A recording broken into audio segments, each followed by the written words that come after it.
Okay, excellent. Well, we again, for those who were able to make it to the to that picnic that we had the other day, thanks for coming out. Thanks for participating. We had a great time. Really hopeful that we'll be able to do something like that.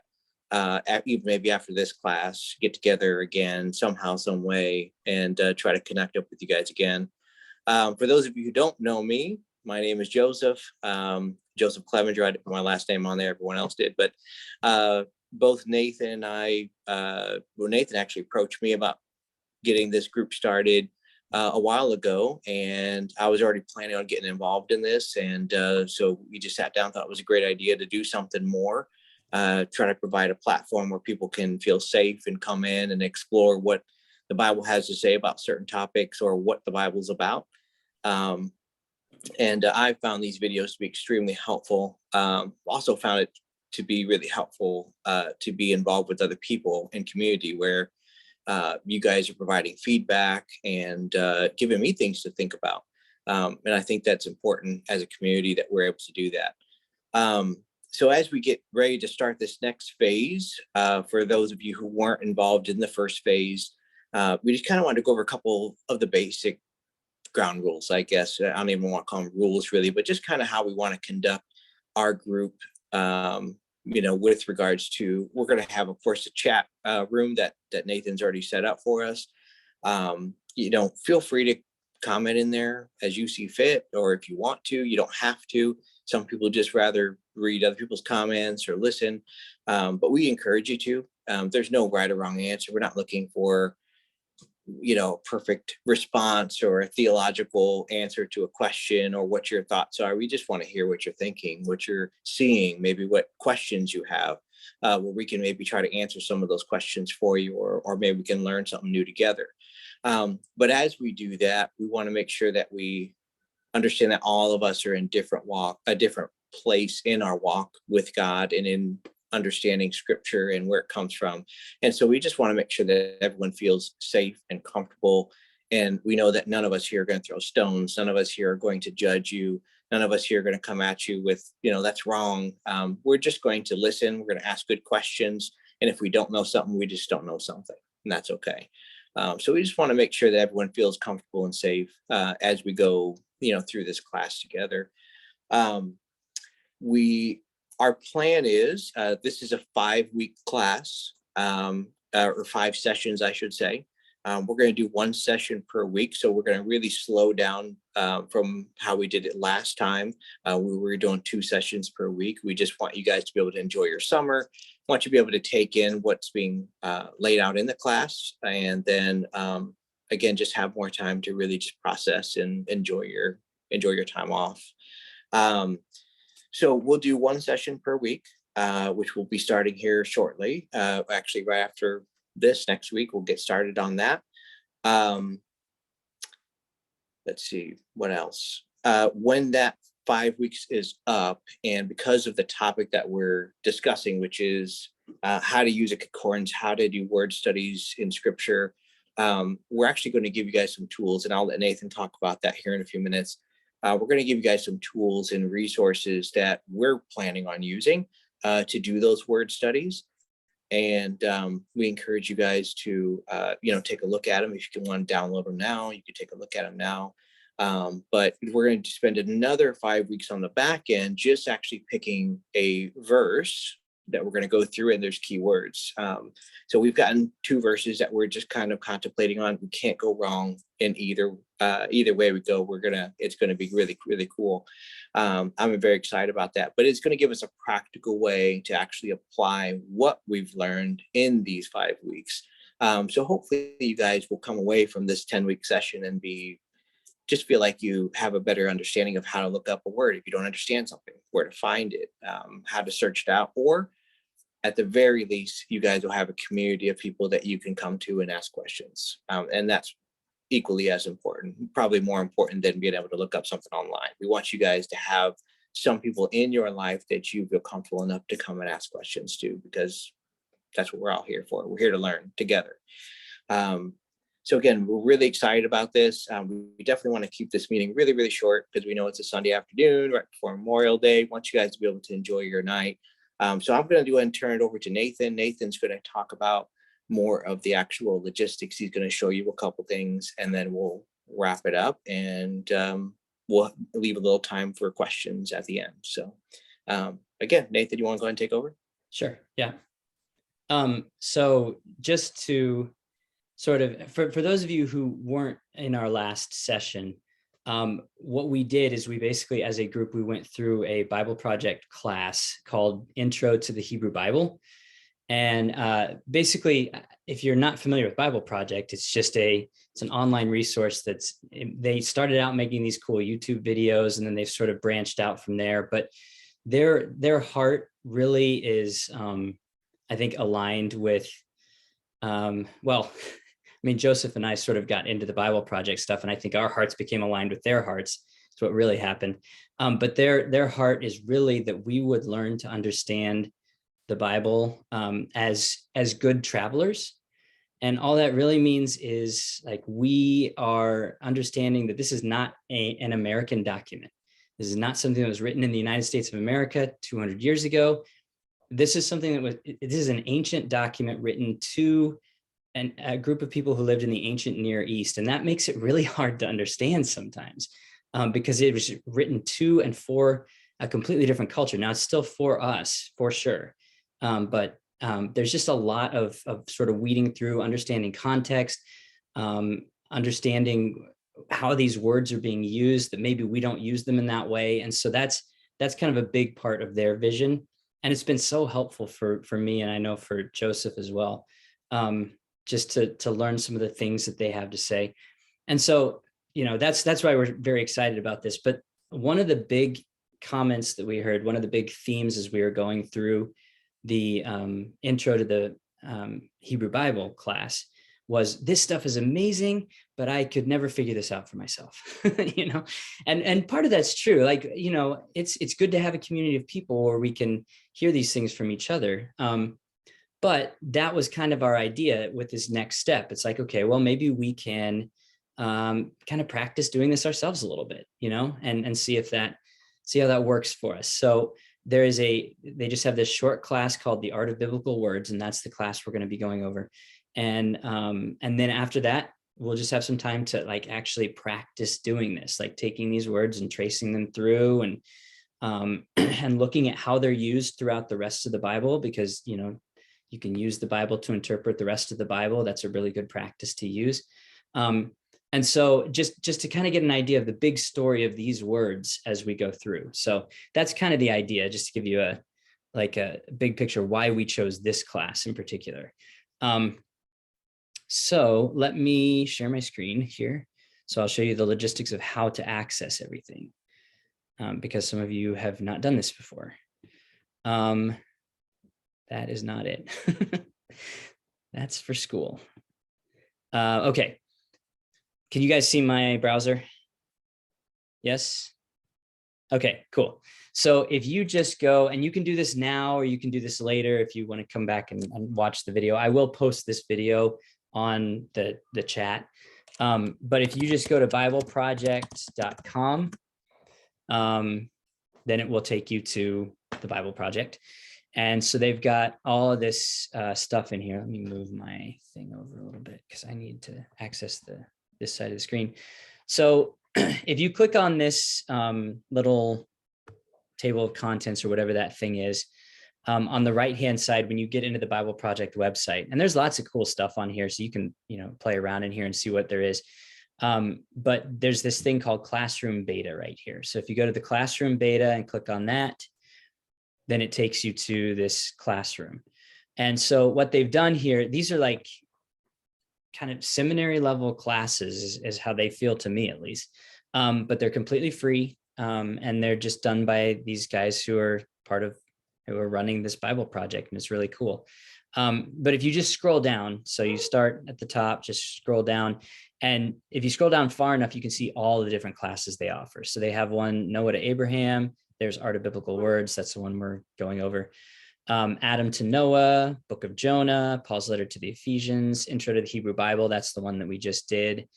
Heaven and Earth. That's the one that we'll probably do in the fall, which is really, really cool. Like one of the best classes I've ever taken. And then they have some upcoming classes, like they'll do Exodus and First Corinthians they're planning on. So you can see some of the things that they're planning on doing later. But for right now, if you just go to the Art of Biblical Words, and you can either click on that or you can click Explore Class. I think both of those take you to the same place. So for me, it's saying resume class, but for you, I think it would probably say start class. And so if you click on that, I'm trying to remember, it may ask you to start a free account when you do this before you actually can access the class, because I think it wants your like your email. I can't remember. Joseph, does it want your email when you first? Yeah, I do believe when you start Okay. that first class, it does ask you to kind of create an account. But, Yeah. but once you've done that, for the people who went through the last class, you want to redo that. Yeah. So yeah, you guys should be fine if you've done this before. And the really nice thing is if you're logged in on your different devices, it will pick up like right where you left off. I've even like stopped mid video, and then I just listened to it on my phone on the drive home, and it picks up right where you left off. So it's really nice.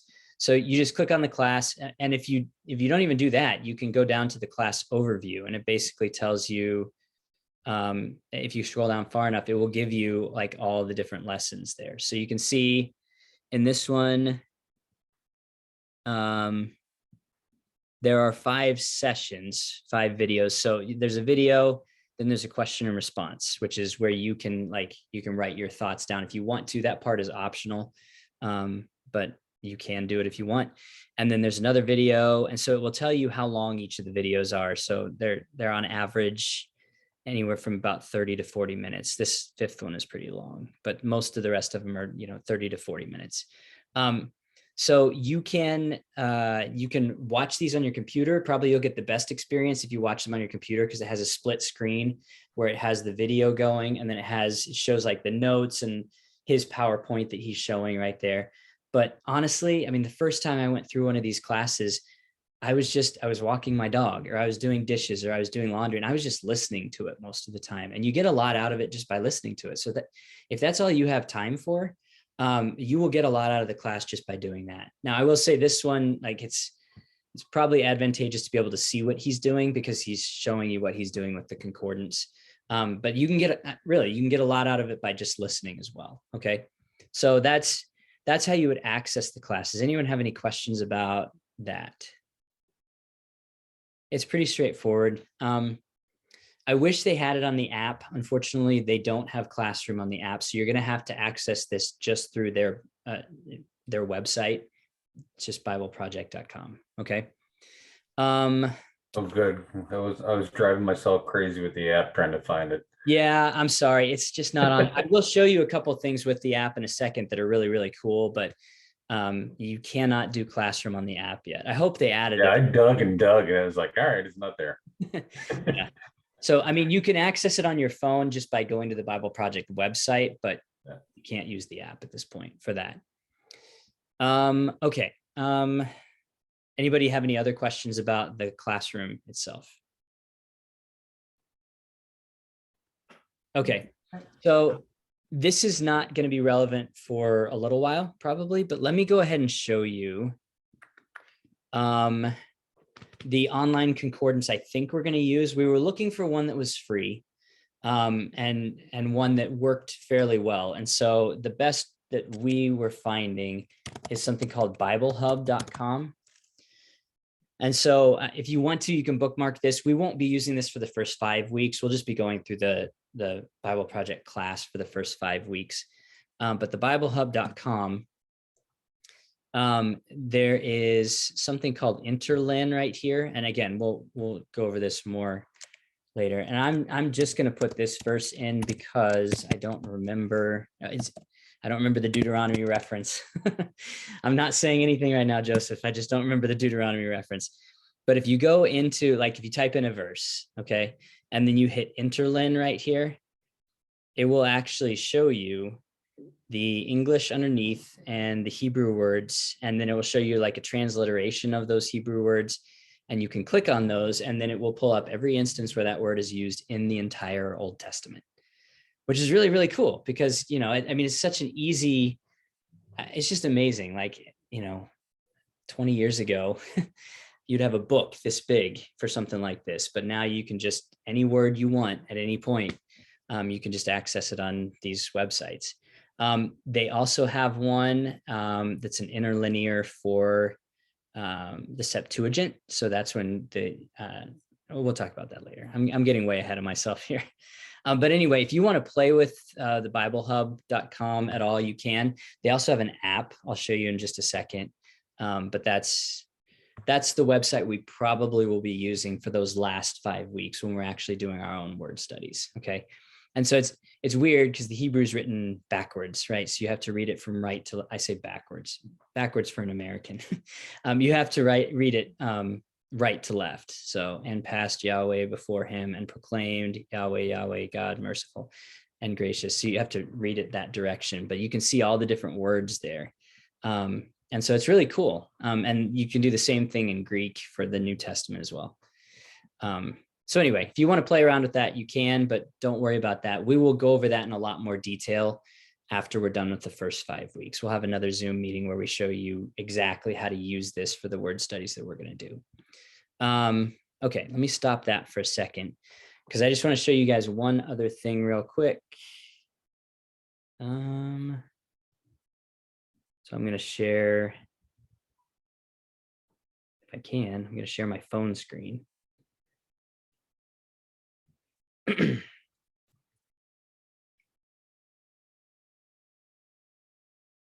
Keeps doing this. Okay. So the Bible Project app is really cool. And I just want to show you a couple of things on here. One of the other big comments we got from people who did take the Intro to the Hebrew Bible class is that it's like, man, there's so much information there. I feel like I need to go over it again. So you could just go through the class again if you have the time to do that, and that's great. But on their app, they've got, if you look down at the bottom, they've got videos, they've got podcasts. You can just read. They have their Bible app where you can just read the Bible. And it's neat because you can turn the verses off. So you're just sort of reading like a big chunk of text, which is neat. But the thing I wanted to show you in the podcasts, at the very top, if you click on the podcasts, there's this thing called the paradigm that you can see right there. And there's a lot of episodes there. But this is basically, in a nutshell, this is the class that we just went through for the Intro to Hebrew Bible. And so if you just listen to those, and it's a podcast, so it's much more conversational. It's not designed for you to even be looking at it, so you can do it while you're doing other things. But for me, it's been a really, really great review of everything we learned in the Intro to the Hebrew Bible class. And they say things a little bit differently every once in a while, so it's kind of a cool new perspective you can get. So anyway, I just wanted to show you that on the app. The app is really cool. They also have this thing called the Journey, that they're basically just going through the first 5 books of the Bible this year. And so that has been, I've really enjoyed doing that as well, but that's a lot. So anyway, that's the app. The other thing I wanted to show you is Bible Hub also has an app. So if you download that app, it does pretty much exactly the same thing that the website does. Okay. So you could also play around with that if you wanted to. Okay. All right. So that was a lot. I know, fire hose. Does anyone have any questions about anything that we just went over?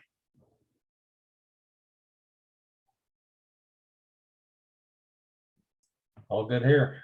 Okay, cool. Is everyone feeling okay about accessing the class? Yeah. Okay. Denise will just say, Curtis Paul, where's it at? Did you eventually find it once you knew to look on the website instead of the? Well, I was doing it from the web all the time, but it was like, man, it'd be nice to do it from the phone also. Yeah, it would. Yeah, hopefully at some point they'll have it on the app, but they just don't yet. So. And Curtis, I will say, I never used a computer to do the class. I did it all on my phone. And again, I have an iPhone. I don't know what you have, but when you turn it sideways, it does show you both. It's just hard to see, obviously, because it's not as big of a screen. But that's what I would do lunchtime, at work or something. I'd pop it on. Another thing that I wanted to mention, you don't have to do this, but I do have like a specific, just a notebook, like a journal notebook that I wrote down every session and just said session 1, what the session name was. And then I just made little footnotes for myself. I found that extremely helpful. I went back and looked at that a couple of times and picked up on things like, oh man, I forgot that he said that. And that's so helpful for me to remember, because it was a long time ago when we first did that first class. So I found that to be a helpful tool for me. And it's something that I just keep. And this next class we're doing, I've already went through it one time. I started a journal for that. I'm going to go through it again and see if I pick up any more notes. But anyway, just a little thing that I do. Hopefully that may be helpful for you guys as well. Yeah, that's great. I didn't realize if you turn the phone sideways, it would show both screens. Yeah, I was just too lazy to open up Safari and type it in there and try to remember my username and password. They're gonna save on the computer. Well, once you signed in once, you don't have to do it again after that. That's been my experience at least. So same here. I signed in from the computer and I have no idea what the username or password. Oh, well, yeah, that's an issue then. Any other questions or comments?